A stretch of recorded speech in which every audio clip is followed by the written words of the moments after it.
우리는 오늘 추수감사주일 예배로 하나님 앞에 함께 예배드리고 있습니다.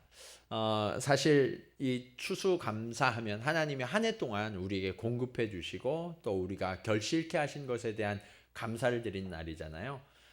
그런데 우리가 도시에 살다 보니까 이 현대 도시인들은 추수감사의 의미를 그렇게 농부들처럼 직접적으로 느끼지는 못하고 있는 것 같아요.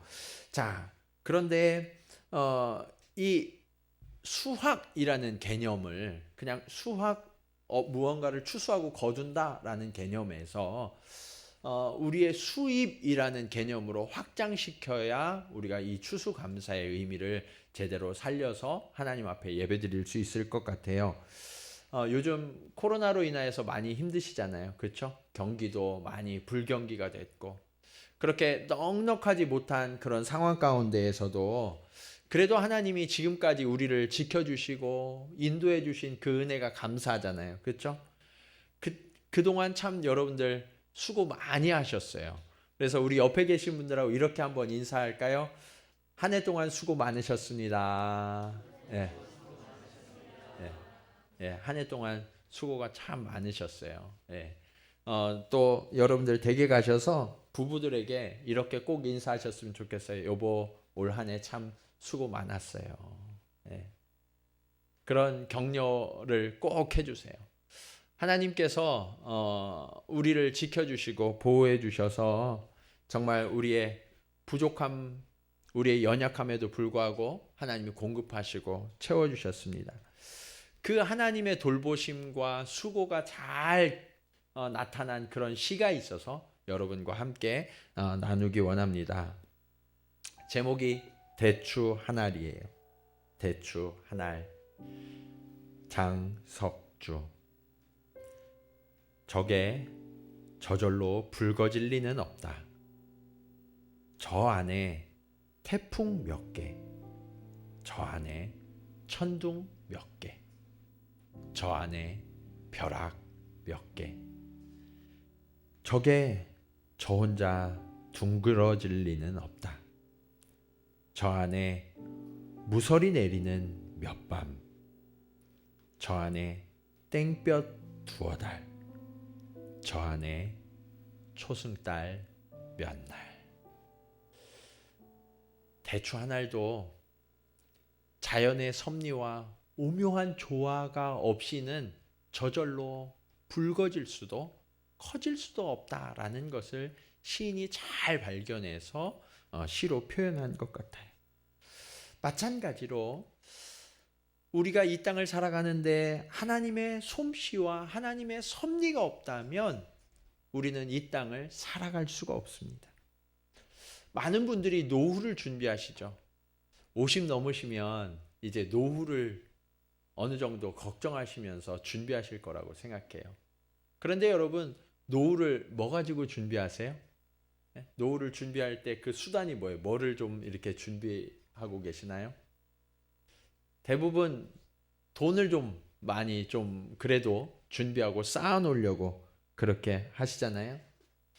그런데 여러분, 사실은요, 벼가 익어가고 그리고 과일들의 색깔이 꽉 차지는 그러한 때 우리가 잘 익었다라고 이야기하잖아요.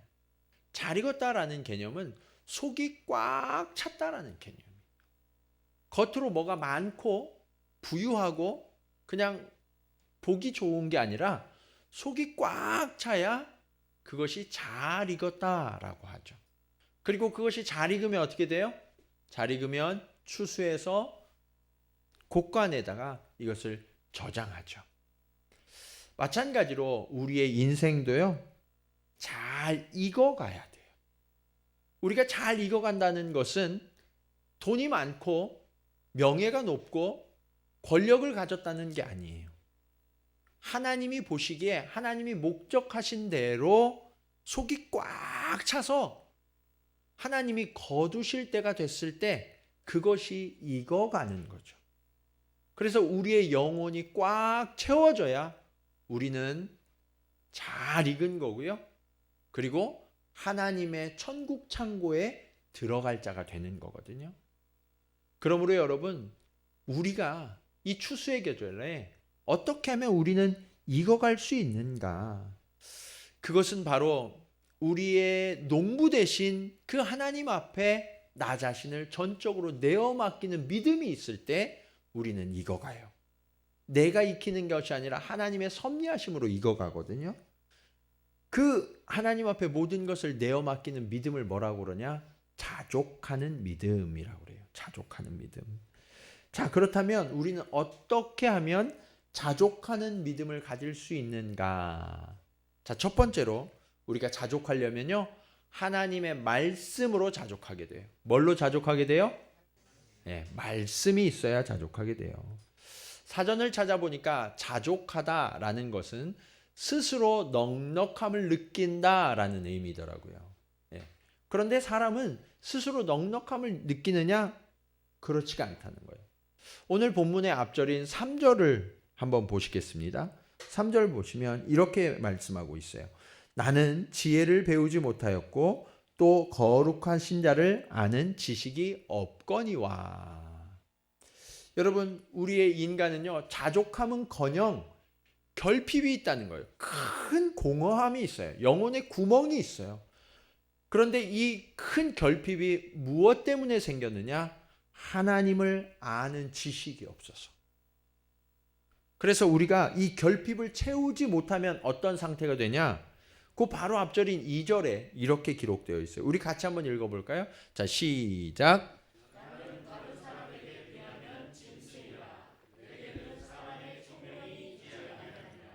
뭐라고요? 네. 나는 다른 사람에 비하면 뭐래요? 예, 옆에 한번 보세요. 예, 어때, 좀 사람 같아 보이나 짐승 같아 보이나? 예. 우리가 왜 짐승이냐? 예, 왜 짐승이냐? 하나님을 아는 지혜가 없으면 짐승과 같다는 거예요. 우리가 금수 같다고 하잖아요. 금수 같다. 예. 짐승 같다. 왜 짐승 같다고 하느냐?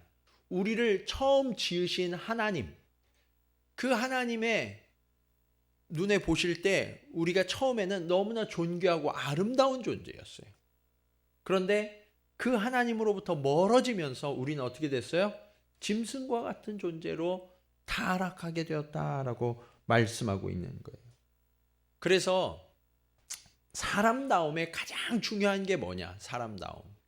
그것은 바로 우리를 지으신 창조주 하나님을 알고 그분을 닮아가는 거예요.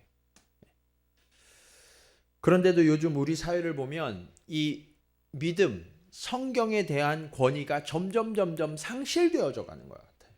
심지어 믿는 사람들 속에서도. 성경을 너무나 안 봐요. 성경을 너무 모르죠. 성경을 알아도요, 취사 선택해요. 내가 믿고 싶은 말씀, 내가 좋아하는 말씀, 그것만 선택해서 그것을 믿고 순종하려고 하지, 이거 조금만 부담되고 힘이 들면 사람들이 그 말씀을 들으려고 하지도 않고요. 그리고 내 삶 속에 역사하도록 허용하지 않아요. 여러분, 오늘 본문에는요, 세상에 다른 것이 아니라 하나님의 말씀만이 우리를 자족해 한다라고 말씀하고 있죠. 인간의 죄로 인해서 세상이 부패하고 타락했어요. 그래서 그 이전의 모습으로 회복하려고 그러면 어떻게 해야 돼요? 거룩하고 영광스러우신 그 하나님, 완전하신 하나님께로 돌이키려고 그러면 그분의 계명, 그분의 말씀을 지키고 순종할 때, 그때 우리가 하나님을 닮아가게 되고, 그때 비로소 우리는 자족이라는 것을 배우게 되는 거예요. 하나님이 없으면 결코 자족할 수 없어요.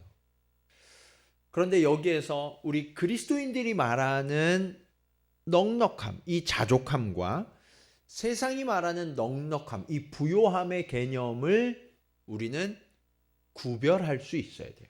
이거 완전히 다른 차원의 것이에요. 세상 사람들과 똑같은 부요함의 개념을 가지고 있기 때문에 사람들이 믿어도 하나님을 전적으로 신뢰하지 못하는 거예요. 자, 그리스도인들의 자족함은 무엇으로 자족함이냐? 하나님의 말씀으로 자족합니다. 자, 왜 그러냐? 하나님의 말씀은 순전하기 때문이에요. 하나님의 말씀이 어떻다고요? 순전해요.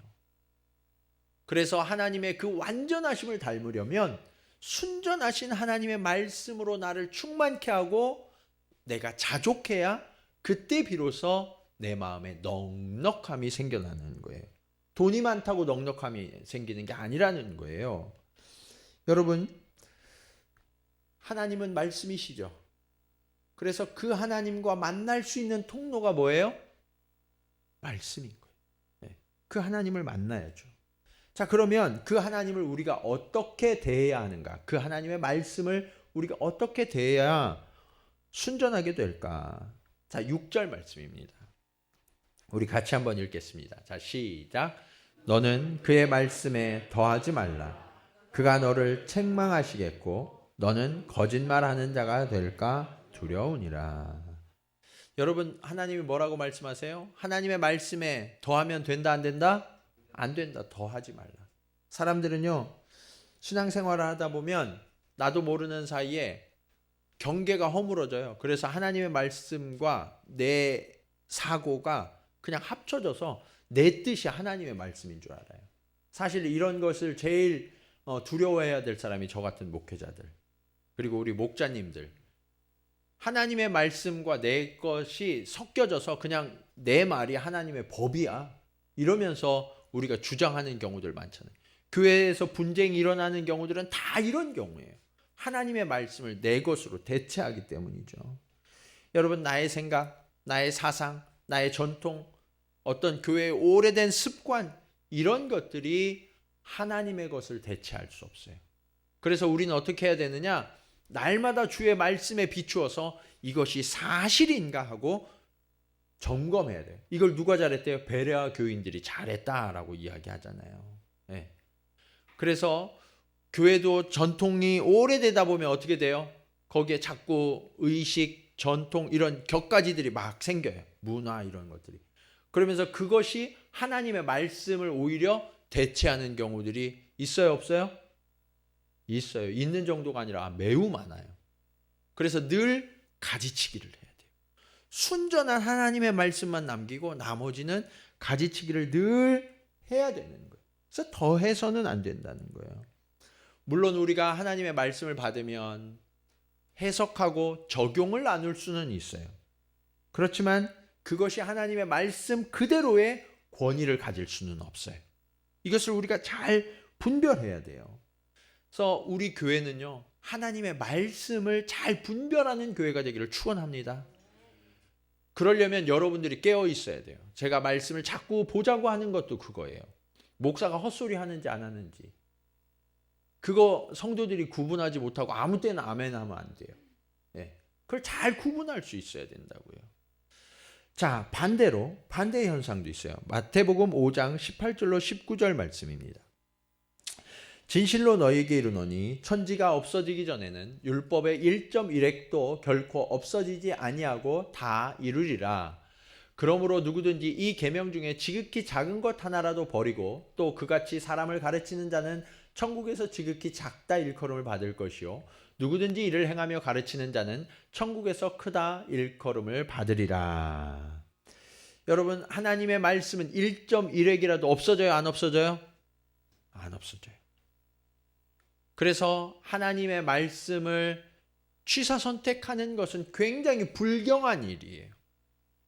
아, 이 말씀은 내가 너무너무 좋아. 우리가 신년 초에 올해 내게 주신 말씀 뽑을 때도 보면 제가 표정 보면 알아요. 이게 딱 뽑았다가 이거 너무 좋은데 막 이러다 마음에 안 들면 목사님 다시 뽑으면 안 돼요? 막 이렇게 하고 그러면 안 된다고요. 네.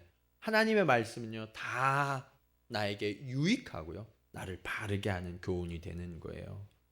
그렇기 때문에 하나님의 말씀을 처음부터 끝까지 우리가 다 온전한 하나님의 말씀으로 믿고 순종하는 저와 여러분 되기를 축복합니다.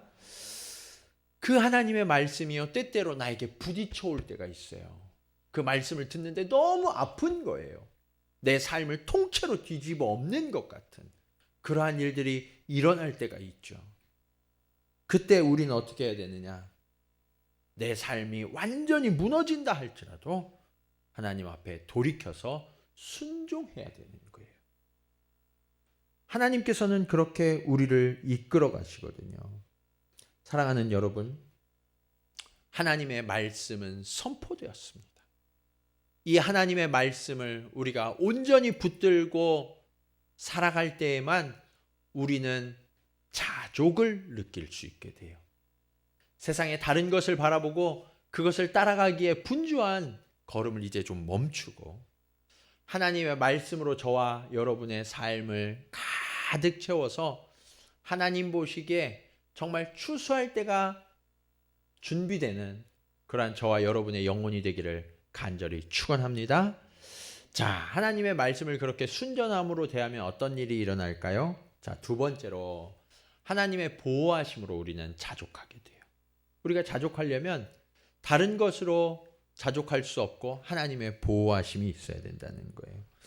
5절 말씀 한번 보시면 하나님의 말씀은 다 순전하며 하나님은 그를 의지하는 자의 방패시니라. 하나님의 말씀이 뭐가 된다고요? 네, 방패가 된다라고 말씀하고 있어요. 하나님께 의지하기만 하면 하나님이 우리를 막아주시고 보호해 주신다는 거예요. 그런데 무엇으로부터 우리를 막아주실까요? 8절 상반절에 보면 그게 있어요. 곧 헛된 것과 거짓말을 내게서 멀리 하옵시며.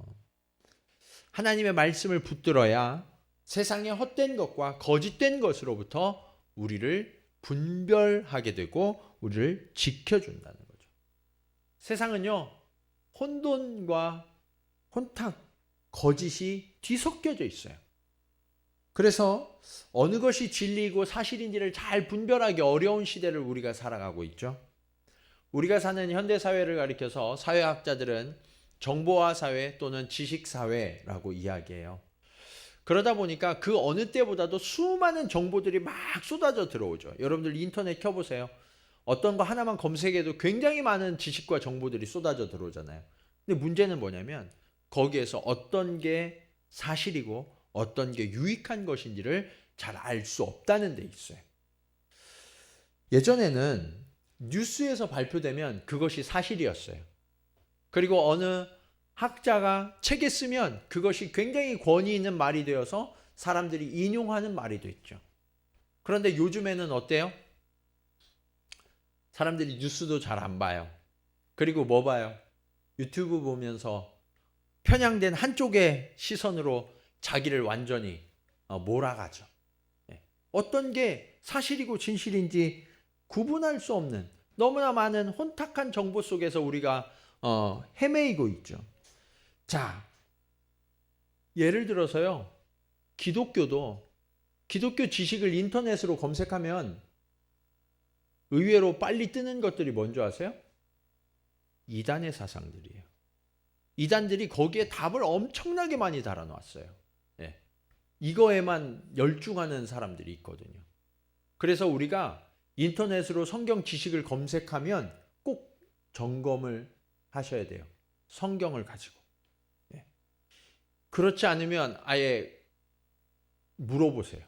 네. 목회자들에게 물어보셔야 돼요. 굉장히 위험해요. 지금 인터넷이.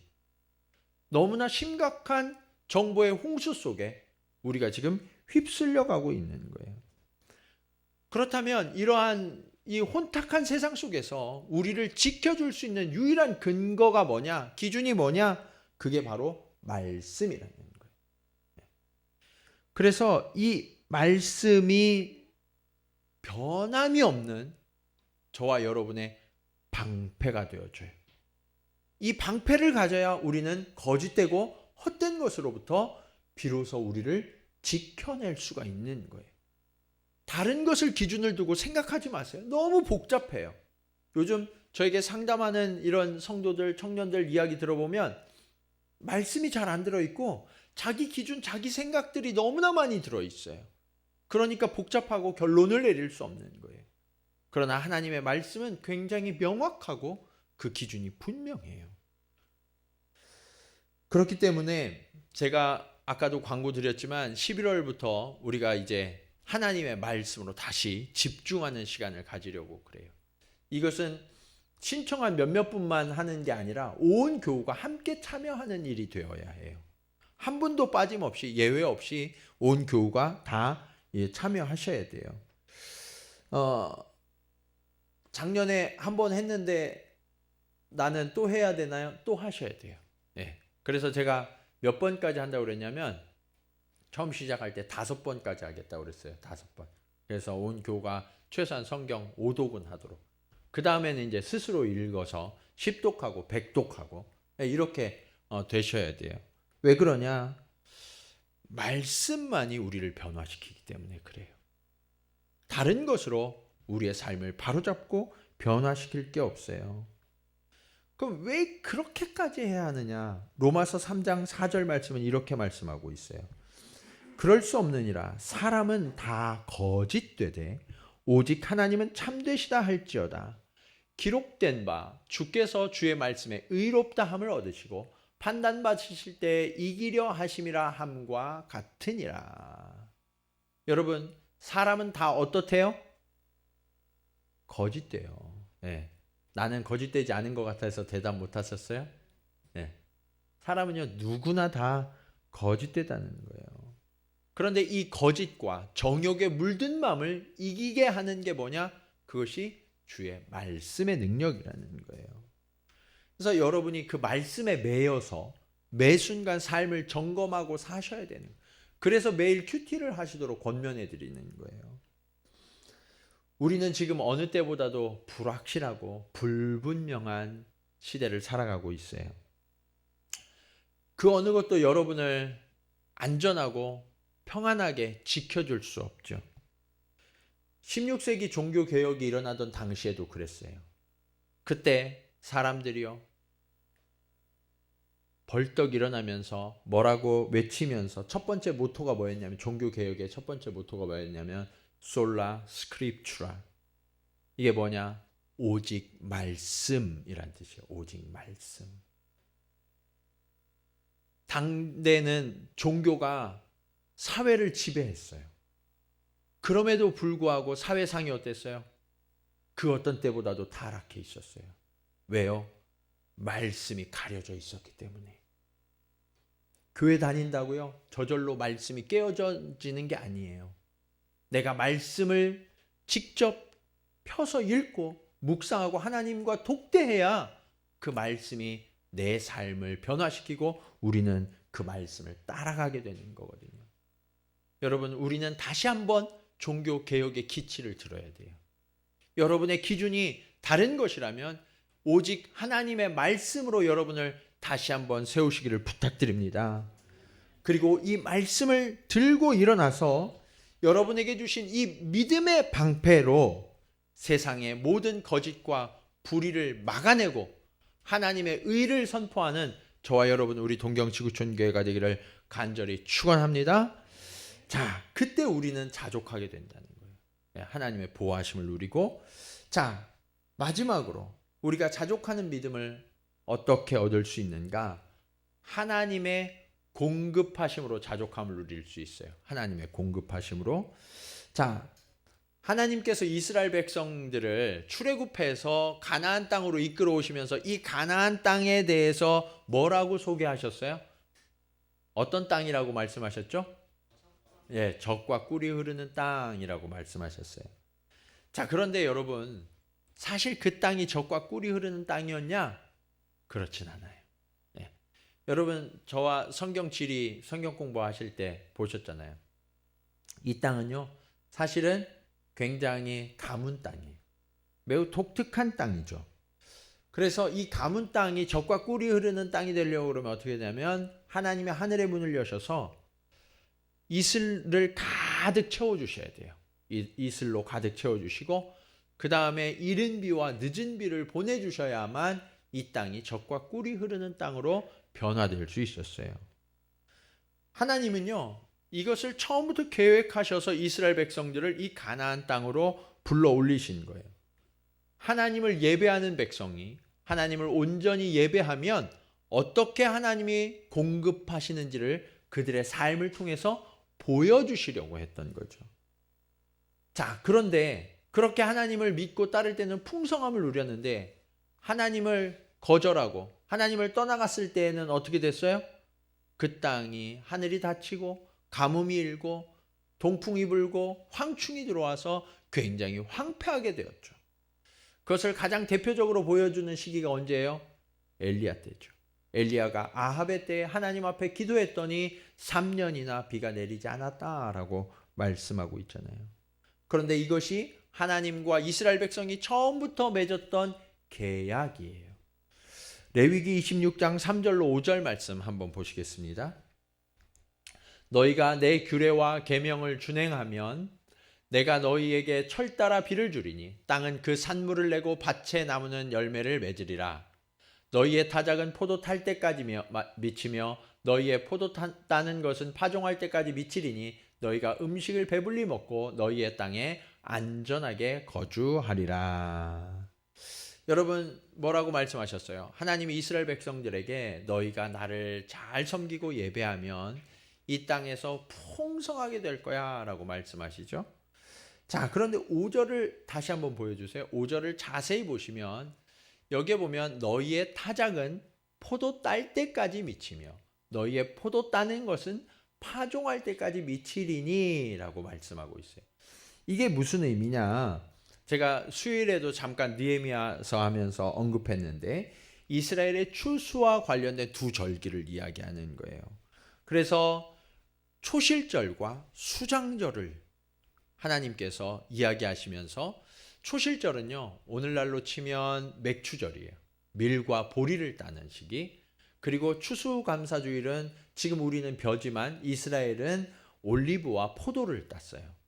그래서 이 초실절과 수장절이 올 때까지 끊어지지 않아요. 하나님이 곡식을 풍성하게 해주셔서 계속해서 잘 먹고 잘 살게 해주시겠다는 거예요.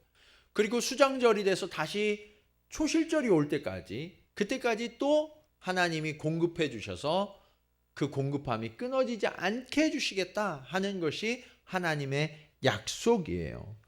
자, 예전에 우리 조상들은 뭐를 겪었어요? 보릿고개. 보릿고개 겪으면 어때요? 목숨이 깔딱깔딱 하잖아요. 그렇죠? 그만큼 한 계절에서 다음 추수할 때까지 이것을 나기가 어려운 게 예전 사람들의 삶의 모습이었어요. 그러나 하나님을 제대로 믿고 섬기면 풍성하게 해주시기 때문에 보릿고개가 있어요, 없어요? 없다. 하나님이 쭉 이어서 공급해 주시겠다라고 약속하셨어요. 자, 여기에서 우리의 삶을 한번 들여다보자고요. 여러분, 지금까지 하나님이 공급해 주시고 하나님의 은혜로 지금까지 살아오셨잖아요. 자, 그러면 여러분은 내일을 걱정하세요, 안 하세요? 네? 내년, 10년 후 해요, 안 해요? 네? 다 믿음이 좋으시네. 네. 걱정하시잖아요. 아, 지금까지는 하나님이 공급해 주시고 그래서 그럭저럭 살아왔는데 앞으로 내가 어떻게 될까? 이 일이 끊어지면 어떻게 하지? 그런 걱정들을 우리가 한단 말이에요. 자, 그런데 그 걱정을 하고 염려하게 되는 이유가 있더라고요. 그게 뭐냐? 8절 말씀이에요. 8절. 우리 같이 한번 읽어볼까요? 자, 시작.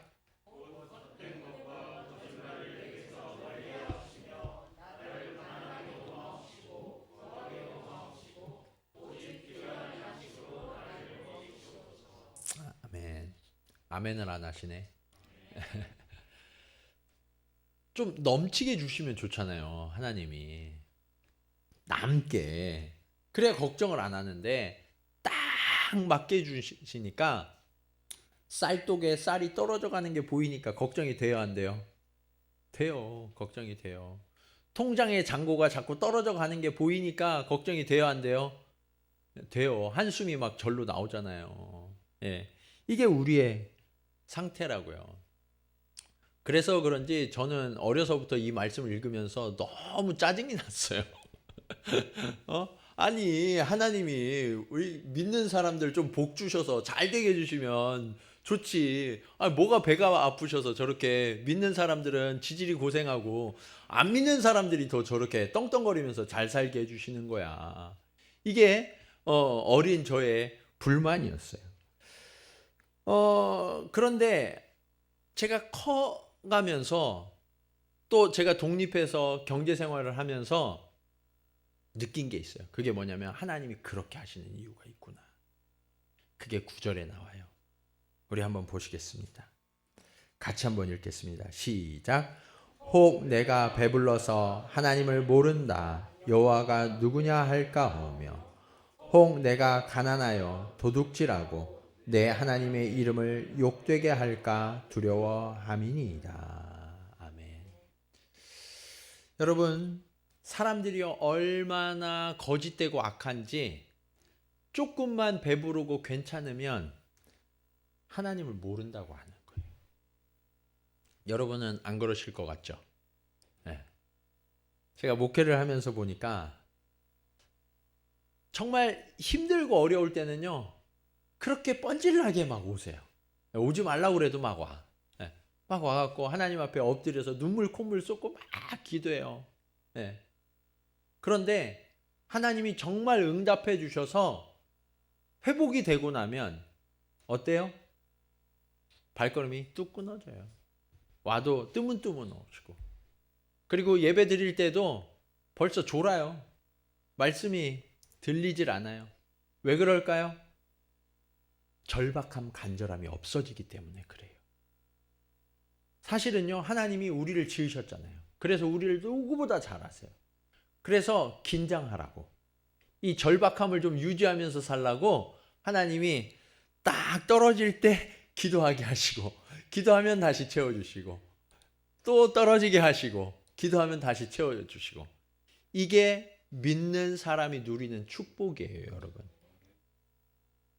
그래서 하나님이 넉넉하게 주시지 않는다고 그래서 불평할 게 아니에요. 하나님 반드시 주세요. 그런데 하나님은요, 그 물질보다, 물질 주는 건 너무 쉬운 문제인데 우리가 하나님 앞에 가까이 오기를 원하시거든요. 그래서 여러분, 여러분에게 부족함이 있어야 하나님 앞에 가잖아요.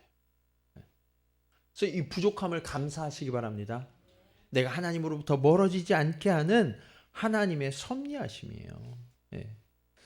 자, 그런데 그럼에도 불구하고 여러분들 표정이 좀 밝지 않아서 여러분들에게 비결을 하나 알려드리려고 그래요. 부자가 되는 비결. 자, 눈을 동그랗게 뜨시고 귀를 쫑긋 세우고 잘 들으세요. 진짜 부자가 되는 비결이 있어요. 그게 뭐냐? 복의 통로가 되는 거예요. 뭐가 되는 거예요? 복의 통로. 복의 저장고가 되시면 안 되고 복의 통로가 되세요. 그러면 하나님이 저와 여러분을 복되게 해주세요. 나와 가족만 먹고 살면 하나님이요, 그냥 그만큼만 부어주시면 되잖아요. 네. 그만큼만 책임지면 되는 거예요. 그런데 좋은 예가 있어요. 우리 사장님들, 우리 교회도 사장님들 계시죠? 이 사장님들은 혼자만 먹고 사시는 게 아니에요. 딸린 식구들이 있어요. 네. 우리 임직원들, 그들의 식구들까지 먹여 살려야 되잖아요. 그렇죠? 네. 등골이 휘어요. 네. 그런데 하나님이요, 그들을 채우시도록 하나님이 복을 부어주세요. 네. 그래서 여러분, 하나님 앞에 정말 우리의 직원들을 위해서 기도하시는 사장님이 되세요. 네. 그러면 하나님이 채워주세요. 그것도 일종의 선교예요. 그래서 다른 회사보다 조금 더 주세요, 월급. 네. 똑같이 인색하게 하면 사람들이 뭐라고 그러는 줄 아세요? 믿는 사람들이 더 해. 네. 똑같이 하면 믿는 사람들이 더 한다고 그래요. 좀 더 넉넉하게 해주셔야 돼요. 대우도 좀 더 잘해주시고 좀 더 넉넉하게 해주세요. 아, 그럼 우리 뭐 먹고 살아요? 하나님이 채워주신다니까요. 그 믿음을 가지세요. 네. 하나님이요, 우리 아버지시잖아요. 우리 아버지가 쓸 것을 미리 아시고 채워주세요. 그렇기 때문에 우리가 좀 넉넉하게 베풀고 섬기면 하나님이 그 이상으로 채워주시는 거예요. 더 나아가서 우리 주변에 지금 힘들고 어려운 형제 자매들이 점점 많이 생겨나고 있어요. 그들을 섬기세요. 하나님께서 여러분들에게 주신 것으로 그들을 섬기세요. 그러면 하나님이 얘는 더 채워줘야 되겠구나 해서 하늘의 문을 여시고 하늘의 신령한 것과 땅에 기름진 것으로 부어주실 줄로 믿습니다. 그리고 그렇게 부어주시면 더 멀리 선교도 하세요. 하나님께서는요, 우리의 그릇을 더 크고 더 웅장하게 빚으시길 원하세요. 하나님이 부어주셔도 채워지지 않는 이유가 있어요. 그게 뭐냐면 입구가 좁은 거예요. 입구가 좁아. 입구를 넓게 벌리세요. 그러면 하나님이 나를 통해서 이 땅을 축복해 주세요. 하나님은요, 그렇게 저와 여러분이 복의 통로가 되기를 원하세요. 웅덩이가 되시면 안 돼요. 오늘은 추수감사주일입니다.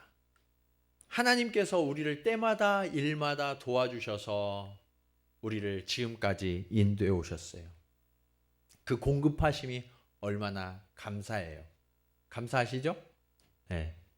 자, 우리는 그렇게 하나님 앞에 감사를 드려야 돼요. 그런데 이제는 더 나아가서 그냥 하나님 앞에 감사드리는 정도가 아니라 하나님이 내게 주신 본래의 목적, 그게 뭐냐? 나를 통해서 세상을 복되게 하는 거예요. 그 목적을 위해서 이제 팔을 벌리세요. 그리고 그들을 섬기세요.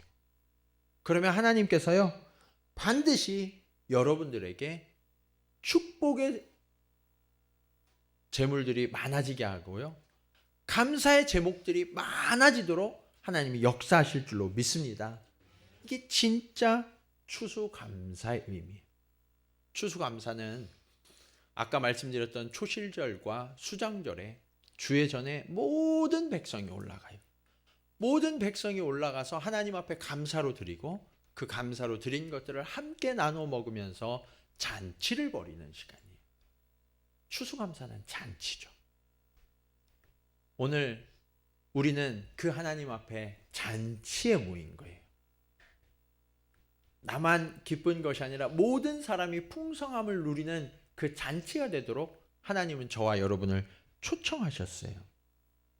이제 저와 여러분을 자족케 하신 하나님, 그리고 앞으로도 공급하실 그 하나님을 신뢰하시기 바랍니다. 그리고 내게 주신 조금 넉넉하게 주신 것으로 이웃들과 나누세요. 그리고 이것이 없어지면 하나님이 반드시 채워주실 거예요.